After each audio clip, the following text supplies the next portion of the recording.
직업상담사 2급 초단기 합격 비법 실기 대비 강의 1파트 22년 출제 문제 해설입니다. 한국표준직업분류 분류원칙 중 포괄적 업무와 다수직업 종사자의 분류원칙을 순서대로 쓰는 문제입니다. 이 분류원칙은 순서가 있어요. 그래서 이 순서를 기억하는 것도 중요하고요. 이번에는 쓰라고 했으니까 사실은 분류원칙 각각 3가지씩을 적어주시기만 하면 되는데 경우에 따라서는 설명을 요청하는 경우도 있습니다. 그래서 이 설명도 같이 기억을 해두시는 게 좋습니다. 첫 번째, 포괄적인 업무 분류원칙입니다. 첫 번째, 주된 직무 우선원칙이요. 두 번째, 최상급 직능 우선원칙, 그리고 마지막으로 생산업무 우선원칙입니다. 첫 번째 직무, 두 번째 직능, 세 번째 생산업무 우선원칙입니다.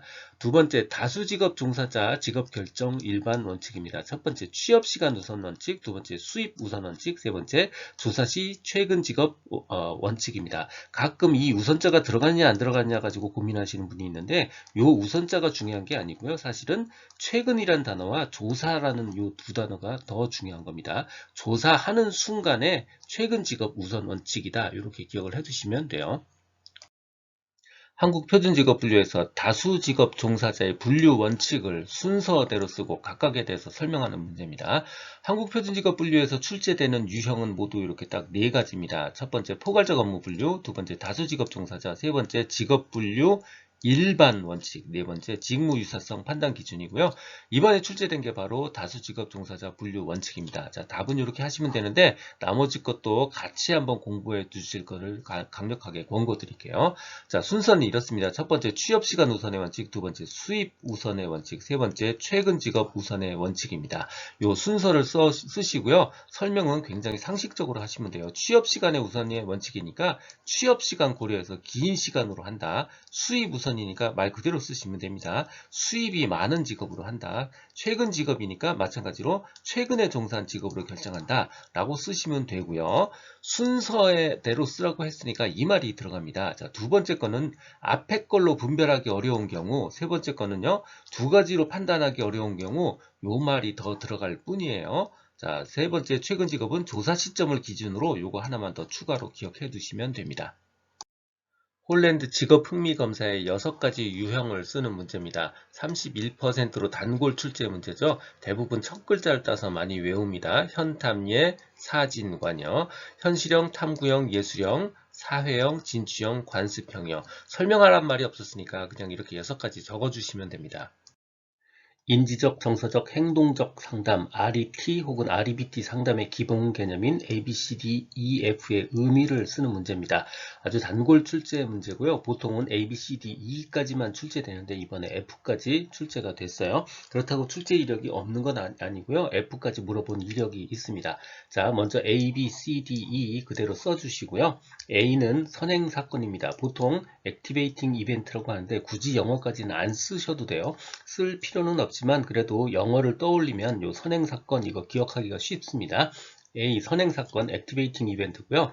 내담자에게 발생한 선행사건이나 행동입니다. B. 빌리프죠. 빌리프 시스템, 신념체계 혹은 비합리적 신념체계 혹은 비합리적 신념 다 이렇게 다양하게 표현이 되고요.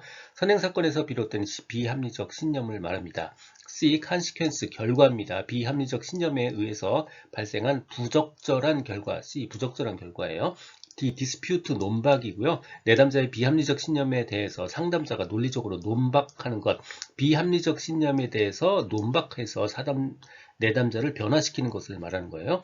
이 이펙트 효과 혹은 결과입니다. 논박에 의해서 내담자가 합리적으로 변화된 이후에 긍정적 결과를 이야기하는 거고요.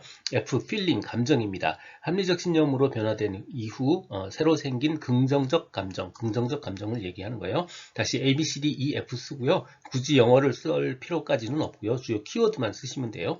A. 선행사건, B. 비합리적 신념체계, C. 결과, D. 논박, E. 효과, E. F. 감정 이렇게 적어주시면 됩니다. 호소문이 있습니다. 이 호소문의 내용을 읽고요. 아래에 물음에 답하는 문제입니다.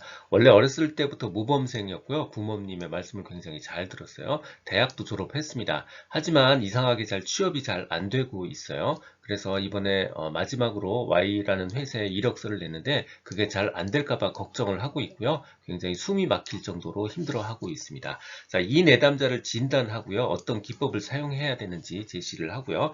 두 번째는 각 치료 단계, 5단계마다 어떤 내용으로 상담을 진행해야 되는지 그 상담에 대해서 가상적으로 기록해야 되는 부분이 있고요. 마지막으로 호소문에는 제시되지 않았지만 이 내담자가 갖고 있을 수 있는 예측되는 문제가 무엇인지 6가지를 적으면 되는 문제입니다. 사용 기법이요. 대표적으로 앨리스의 합리적 정서적 상담 기법이죠. REBT라고 쓰셔도 될 것 같고요. ABCD 기법 이것도 답이 정답이 될 수 있을 것 같습니다. 5단계 상담 내용이요. A. 선행사건, B. 비합리적 신념, C. 결과, D. 논박, E. 효과 요 5가지 일단 적어주시고요. 상담 내용을 간단하게만 적어주시면 돼요. 선행사건은 Y사에 이력서를 냈다. 비합리적 신념은 이번이 마지막 취업 기회다 라고 잘못된 신념을 가지고 있죠. 이게 마지막일 리가 없잖아요. 자, 결과요. 떨어질까봐 숨이 막혀 있는 상태고요. 논박은 그럴듯한 회사에 취직하는 것만이 곧 인생의 성공이 아니다 라고 논박해 주시면 될 것 같고요. 자, 효과는요. 그럴듯한 Y사만이 유일한 회사도 아니고 또 다른 대안 목표도 있다라는 걸 인지시키면 될 것 같고요. 다른 회사나 공무원 같은 대안 목표를 찾고 정서적으로 안정된 상태에서 준비할 수 있도록 하면 될 것 같습니다. 자, 내담자가 발생할 수 있는 예측 가능한 6가지 문제요. 스트레스, 불안, 초조, 좌절, 우울, 무기력감. 이거 말고 다른 거 쓰셔도 될 것 같아요. 자, 6가지 채워주시면 될 것 같습니다. 듣고 계신 강의는 직업상담사 2급 초단기 합격비법의 핵심 내용 파트입니다. 서술형 2차 실기시험은 손으로 쓰여진 것만 점수로 연결이 됩니다. 눈으로 머리로만 공부하면 실패할 수 있습니다. 손으로 직접 쓰며 공부해야만 한다는 점 기억 바랍니다. 답은 아는데 실제 출제 사례와 연결짓지 못해서 틀리지 않도록 교재를 통해서 실제 문제 출제 사례 부분은 꼭 확인해 보시기 바랍니다. 고정 댓글에 질의응답을 위한 카페 링크와 교재 구매 링크를 넣어드렸습니다. 지금까지 라디캠지기 꾸벅이 박정규였습니다. 감사합니다.